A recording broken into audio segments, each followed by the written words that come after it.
Today I will be presenting the topic of Icelandic folk music. So to begin with, I'd like to give a little bit of history of the country of Iceland. So Iceland's history in general just tells a story about survival and prosperity of its people. Iceland has very harsh winters, causing a lot of people to stay indoors, but that allows them to use their creativity in other ways. So the country of Iceland emerged around the 7th to 8th century. It was settled by the Norsemen from Scandinavia and Celts from the British Isles. The national language of Iceland is Icelandic. And then due to its harsh winters and the people being stuck indoors a lot, this is when people began to use their creativity and create different kinds of music.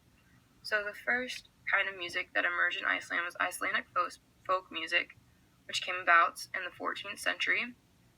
This again tells stories of survival, prosperity. It tells stories about love, life, poetry, myths, and folklore as well. Icelandic music exhibits musical elements and instruments that are unique to Iceland, which we will go into later in my presentation. And Icelandic music has also evolved over time, becoming more westernized and electronic. So one of the basic components of Icelandic music is rimmer. Rimmer is unique to Icelandic music. It is a traditional tale or poetry that is sung in cappella, meaning it lacks instrumental components. This kind of element was banned when the country became Christian, but then it later re-emerged and became popular among Christians. It is a narrative that is sung, and the singer uses alliteration and rhyme to create their effect. The next part of Icelandic music that is very common is Hakveda, or Helgama, and it is the main characteristic of Icelandic folk music. It is known as the rhythm, and it is directly translated as heavy foot. This is also sung, and the singer places an emphasis on the last word of every line. This is delivered through a song. And next, we have the common instruments to Icelandic folk music. So the Icelandic langspiel and the fiddle are very common in Icelandic folk music. They're probably the only instruments that can easily be detected through these songs. And these two instruments belong to the zither family, and they are played with the bow. Now I'm going to talk about the two kinds of vocal performances that are very common to Icelandic folk music.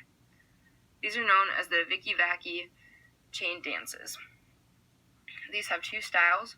One is known as sinja, and the other is known as vidata.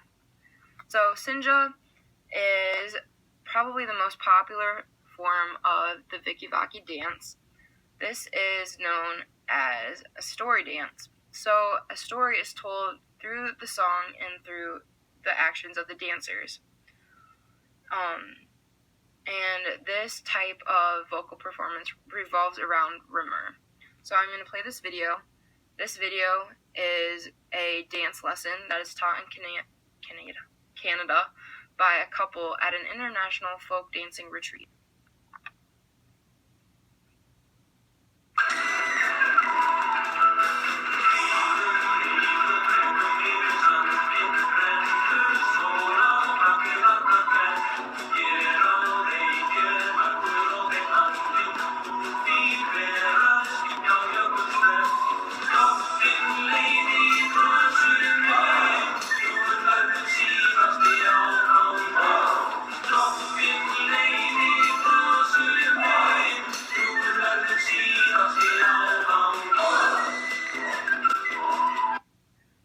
And stop it there, but that is an example of what sinja is, which is the first kind of vocal performance I was talking about.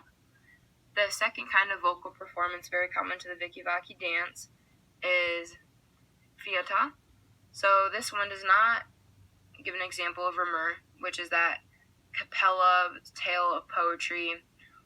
This one instead utilizes hiata or hakveda, and this is known as the rhythm or the foot tapping.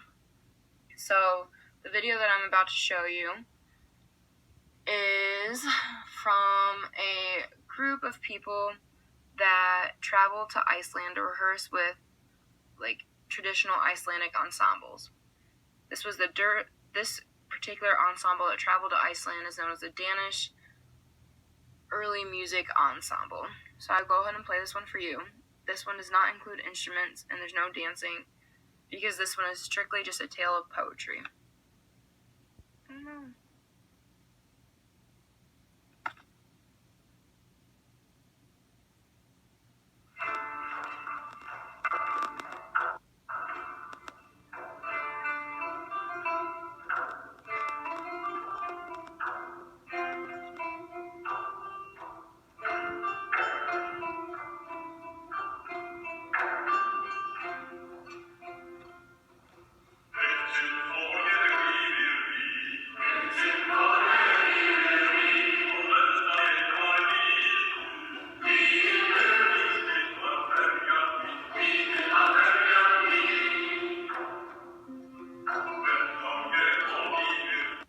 I think I might have said that there was no instruments included in this one, but I meant that there were. So I apologize for that. And then, so Icelandic music has evolved over time. As I said in the beginning, it's become very westernized and has even become more electronic. Icelandic folk music bands have actually become very popular in the United States. Many of you might have heard of the band of Monsters and Men. They were very popular a few years ago and are still making music today. This is just one example of how Icelandic music has evolved over time but can still remain traditional to its values. And I think the world, as well as myself, is excited to see how this music will continue to evolve. Thank you for listening to my presentation.